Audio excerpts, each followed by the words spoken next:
as you guys are probably aware, today I'm going to be talking about stress and stress management. Okay, so I want you guys to leave today with a really good understanding about what stress is physiologically. So, like, obviously we feel stress, but what it's actually doing to our bodies and how we can counteract that.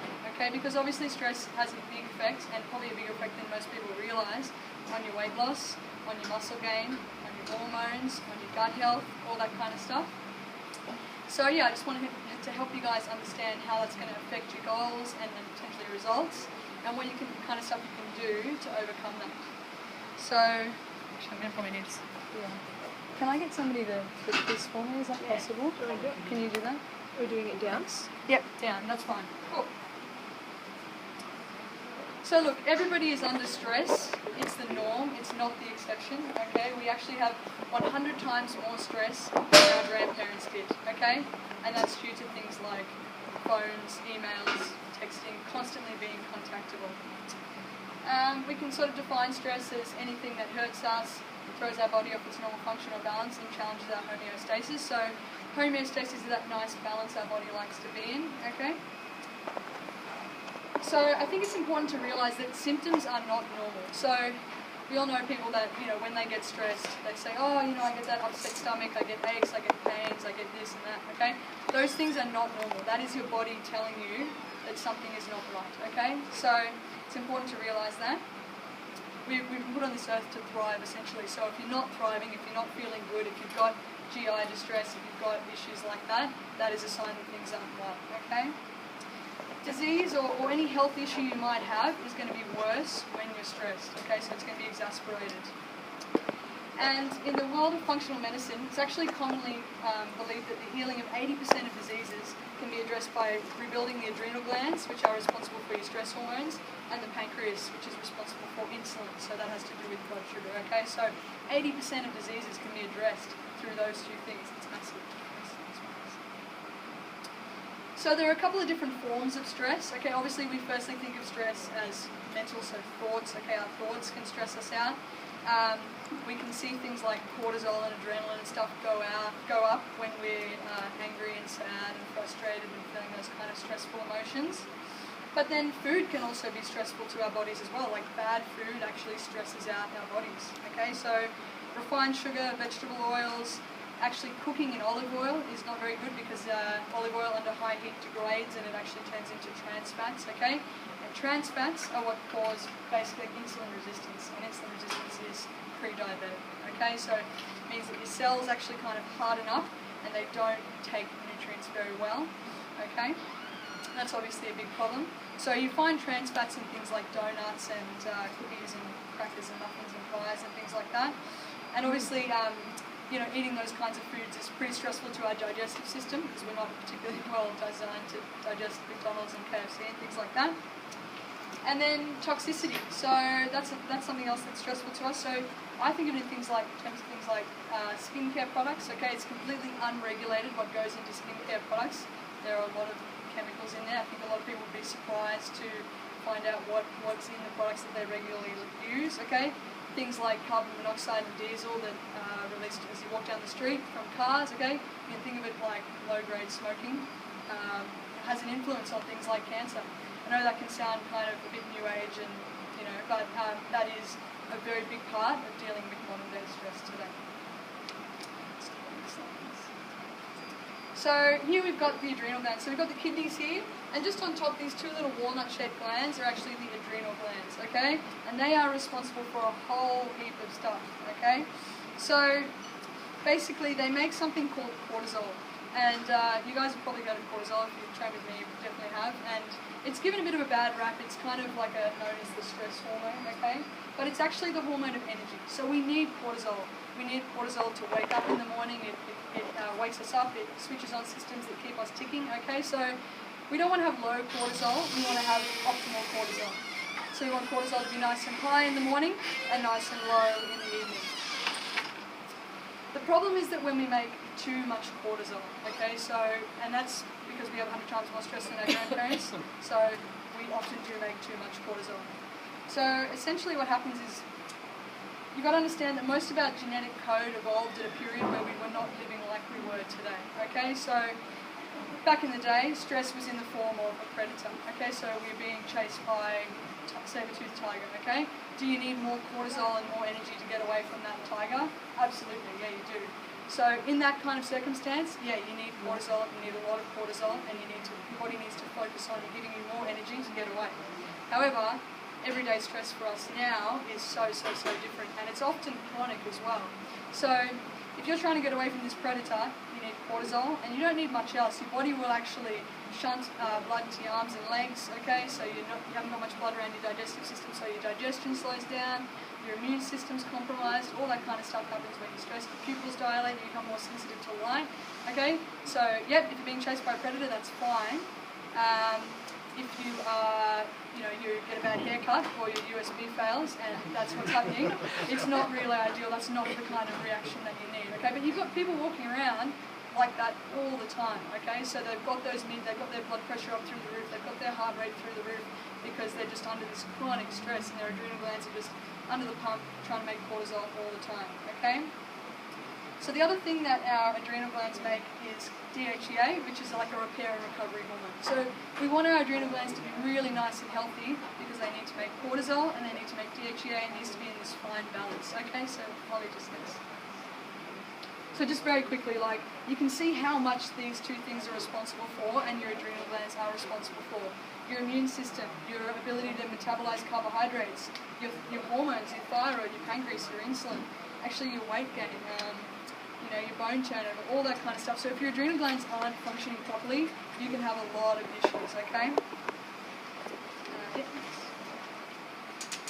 So as I said, the problem is when we make too much cortisol because we're under this chronic stress, okay? So how does cortisol actually give us more energy? So cortisol assists us in a number of ways, but what it actually does is it raises our blood sugar. Now, anyone who's worked with me knows that I'm all about blood sugar management, okay? Because what's one of the biggest problems we have today is diabetes, insulin resistance, and that results from people having their blood sugar too high for long periods of time. That's essentially what happens. So I like to give people diets that contain a lot of low GI carbohydrates, so it keeps your blood sugar nice and steady, okay? So you're focusing on your good diet, you're eating all your fruits and your vegetables and all the good things, okay? But you're really stressed and you're making a lot of cortisol, and that's actually upregulating your blood sugar for you, okay? So it's working against you big time if you're under a lot of stress, even if you're doing your diet correctly, okay? Does that all make sense so far? Yep? Okay, so the real kick in the pants is, where does cortisol get that material from, or that energy from, to give you more energy and to raise up your blood sugar? It is not from the extra fat that's around your midsection or your thighs, it is from your muscle, okay? So cortisol will actually break down your muscle mass to give you more energy and raise up your blood sugar, which is exactly what you don't want to happen. So this is what happens when you're under chronic stress, okay? And we know that when your blood sugar is too high for too long, you definitely have an increased risk of type 2 diabetes, okay? And yeah, over a long period of time, really, really bad for humans, okay? Next slide. So, back to the adrenal glands, because they're responsible for cortisol, okay? So, this basically shows the progression of stress, okay? So here we are, we're in sort of homeostasis, everything is good, everything's balanced, okay? And we have this acute stress, and we come up to here, okay? So this is your body trying to adapt, it's making more cortisol, it's trying to help you live out this stressful period, okay? And you can't adapt, especially if it starts to become chronic. So you move into this compensatory phase, which is here. So basically what happens there is that your body starts stealing from other systems to make more cortisol, because you're really, really pushing it now. You're really exhausting your adrenal glands, and they need to get this material from somewhere to keep giving you cortisol, to keep giving you energy to help you live out the stressful period, okay? And from there, if it's still chronic, you move into this exhaustion phase, okay? So people who are in adrenal exhaustion, typically they're the kind of people that, they sleep heaps and heaps. They sleep 8, 9, 10 hours a night and they're still exhausted, okay? They're self-medicating with caffeine. They're the people that's always drinking coffee. They're craving really bad foods all the time because they just need sugar and carbs to give them energy and keep them awake, okay? So that's basically adrenal exhaustion, where your adrenal glands have given up, they've worked too hard, they've stolen from other systems to try and keep cortisol going, and you've just gotten into this phase of absolute exhaustion. And I can tell you what, you may have the best intentions with your diet and whatever else, but if you are in adrenal exhaustion, you will find it very, very hard to eat properly because you will just, your brain will be telling you to eat for energy, okay? Yeah, so, as I was talking before, just about how it starts stealing from other systems, okay? This is pretty simple, but you can see here that cortisol and your sex hormones like testosterone and estrogen all come from the same raw material, which is pregnenolone, okay? So basically, if you need to make a lot of cortisol because you're in a stressful period and you're trying to live out this stressful period, your body is going to use all the raw material, all this pregnenolone, to make a lot of cortisol. If you're making a lot of cortisol, you actually can't make a lot of testosterone and estrogen, okay? So you're really limiting the amount of testosterone and estrogen. For muscle building, that's obviously a big problem, okay? The other thing we're seeing is that every year since 1950, sperm count in men has decreased by 1%, and we now have more females being born, okay? And menopause in women should be 51. We're now seeing women in their 30s who have like menopausal levels of estrogen because they are so stressed. And the other thing that people do is they eat low-fat diets, okay? And you need fats, good fats, to make testosterone and estrogen, okay? So obviously that's a big problem. And that can definitely affect results, muscle building and all. Okay. So you kind of understand, or you should understand the effects that cortisol is going to have on muscle building and the sort of fat loss and training and things like that. But the effects that stress have on your gut, okay, so on gut health.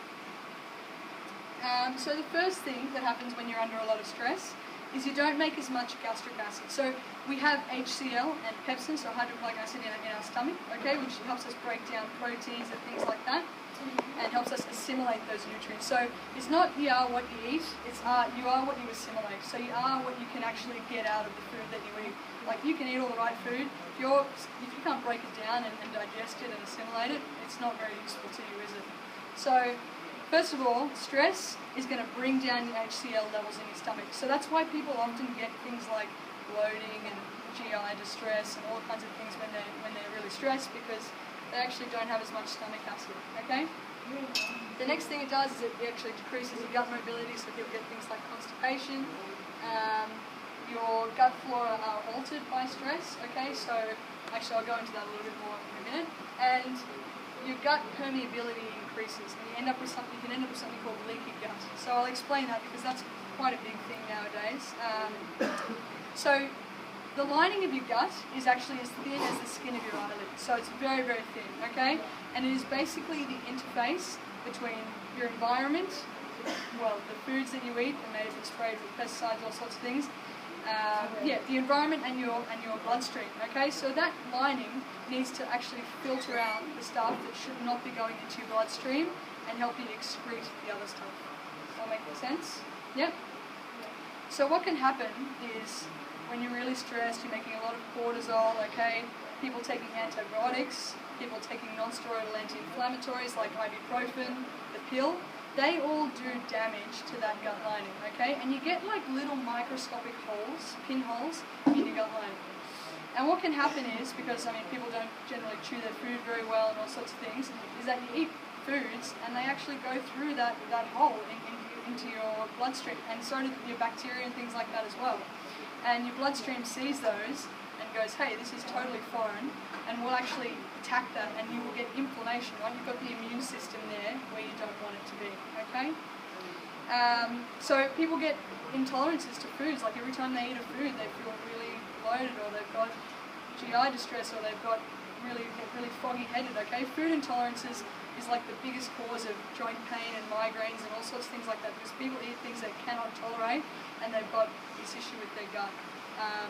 I mean antibiotics themselves are extremely destructive to your gut, okay? They wipe out the good bacteria in your gut, certain strains, and people don't eat particularly well, they eat sugary, carby foods, and the bad bacteria in your gut love those, and they thrive and they flourish, and you get dysbiosis in your gut, so you've got too much bad bacteria and not enough good bacteria. Next slide. Yeah, so that's just what I've explained there. Your GI tract is a filter. It should be working really well, and you should be excreting the things that you don't want in your bloodstream, and you should be retaining the things that you do. do, okay? And just to the next slide. So just a really sort of simplified picture of it is this is literally what happens. You've got, here's your healthy tight junction here that is selectively permeable, and it's saying, yep, some things can come through, some things cannot go through. Like particles of food should not be going through into your bloodstream. So here we've got stress, the pill, antibiotics, ibuprofen, you name it, anything. And you get these faulty tight junctions that start letting stuff through into your bloodstream that should not be let through. Okay? All making sense? Yep, cool. Okay, next slide.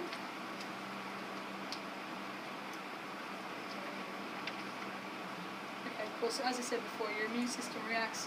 The most common cause of joint pain is food intolerances, straight away. People eliminate things like dairy, gluten, and that kind of thing, and joint pains and aches tend to go away. Same with migraines, okay?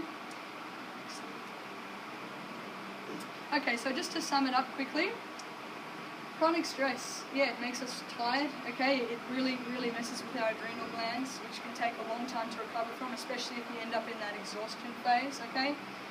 It increases the risk of like most diseases that we know, okay? Cancer, heart disease, Alzheimer's, dementia. Alzheimer's and dementia are characterized, for example, dementia and Alzheimer's, both of them are characterized by a build-up of something called beta amyloid in the brain, which happens when you don't sleep enough, stress a lot, okay? So those things are really prominent, and your immune function decreases, and you're not recovering from your workouts, you're not building muscle as well as you should be, okay? So what can we do to avoid this? Yeah. So here are just a couple of tips that I've used successfully and I've used with clients as well, okay? So having a grateful log, okay? Every day, write down a list of 5 people that you're grateful for. So focus on those positive aspects of your day and the people that have actually positively influenced your day. We are the average of the people that we spend the most time around. So if you're spending time around people that don't care about their health, anxious, depressed, whatever their issues they may have, that's probably gonna reflect on you. Okay? Yeah. Thanks. Sleeping more. Again, all my clients will know about this because I'm on everyone's back about it. But yeah, the general who sleeps the most will win the war. Okay, so crappy sleep kills your mood, it kills your motivation, and it kills your training drive. And there is no substitute for getting a good, restful night's sleep every single night. Okay, sleeping at 7 to 8 hours a night. Yeah, I mean, like, if you sleep more, you're going to retain more of what you read and what you listen to, and it's going to take you less time to get things done because you're better at doing things when you're fresh. Okay? Yeah, this is something I've discovered recently, and it's quite interesting. So taking travelling time out of your life. So people who have anxiety tend to focus on the future, and they make up stories about what's happening in the future. People who are depressed are focusing on the past or better times and things like that. Trying to stay focused and staying focused on the present can be really helpful. I watched a really good TED talk on this the other day. A guy had a couple of questionnaires that he had some people answer. And the people that were really only focused on what they were doing at that time, so answering that questionnaire, had better, more positive thoughts than the people who were focusing on other things while they were doing that. So I actually asked these people, are you thinking about anything else than what you're doing now? Are those thoughts pleasant or unpleasant? And people that have thoughts that are drifting here and there generally have more unpleasant thoughts. So trying to bring yourself into the present. So if you find your thoughts are wandering, you're stressing about things that are in the future, things that are totally out of your control, try and bring yourself back to the present and label those thoughts. Okay, those are thoughts that they're anxiety, it's in the future, and try and focus on the present. And look, the practical application, you can't sleep because you're worried or you're stressed about something. Write an action plan to eliminate that, and do it when you're up in the morning, when you can actually do something about it and you can do something effective for it. And yeah, finally, I think perspective is probably everything. It's huge. You can have 10 people in the same situation, and they can all give you different versions of what happened. Okay, it's your own narrative, and it's often the story that you attach to that situation, not that makes you experience the greatest amount of stress, rather than what's actually happened. Okay, so I think every once in a while we're kind of reminded of how lucky we are and that kind of thing. I was recently working with a guy, I was doing some bioprint for him, a friend of mine and some of his clients. And this guy was blind and I didn't really know much about him. I was taking his numbers and trying to give him some advice on his eating and his exercise and things like that. And it turns out this guy had recently suffered from cancer and had taken his medication, chemotherapy and all that kind of stuff, and he had a bad reaction to chemotherapy and it actually made him blind, right? So he was trying to figure out, this guy in his 40s, how to be healthy, continue to live his life, get around, you know, like he was struggling to get past certain roundabouts and corners and can't even cook meals for himself and all that kind of stuff, right? So having a healthy body is an absolute gift, and it's easy to take for granted, but you know, having a healthy body is a gift, and we're damaging it through this kind of stuff, you know, stress and poor eating and poor habits and things like that. So yeah, having perspective on that, I think, is really helpful sometimes. Yeah, and last slide is just a little bit in terms of supplementation. So look, lifestyle changes are always the best, but supplementation can be really, really helpful. I think a lot of my clients probably know that the GABA Mag is excellent for stress. Okay, it's good quality magnesium you really can't beat in terms of stress management. It has something, well, this product in particular has something called magnesium L-threonate in it, which basically raises a certain neurotransmitter in your brain called GABA, and that's for like centered calmness. So if you have a lot of anxiety, if you have a lot of stress, that can be really helpful, and it does really improve quality of sleep when I've found with people. I've used that with a few people. And this supplement here is actually an adrenal gland supplement, and look, there are plenty of them around. This one is very helpful. It basically just helps nourish and restore the adrenal glands. If you feel like you're in adrenal fatigue, it's probably going to take a lot of work to get you out of that, and this supplement's really quite helpful.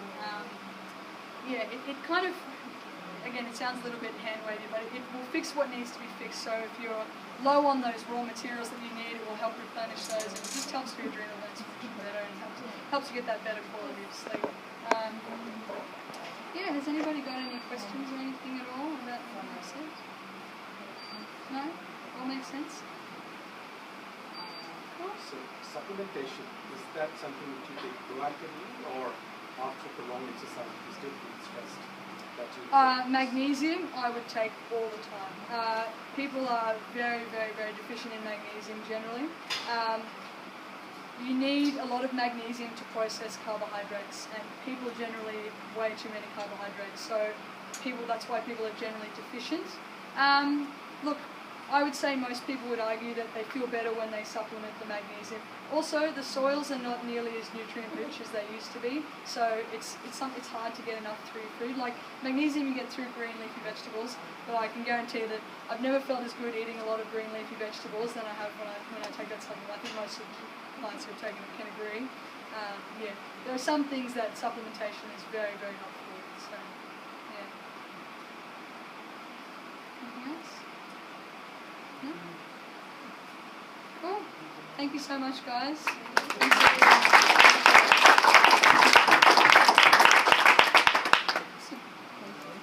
Cool. If anybody has any issues or whatever, feel free to talk to me, ask me questions.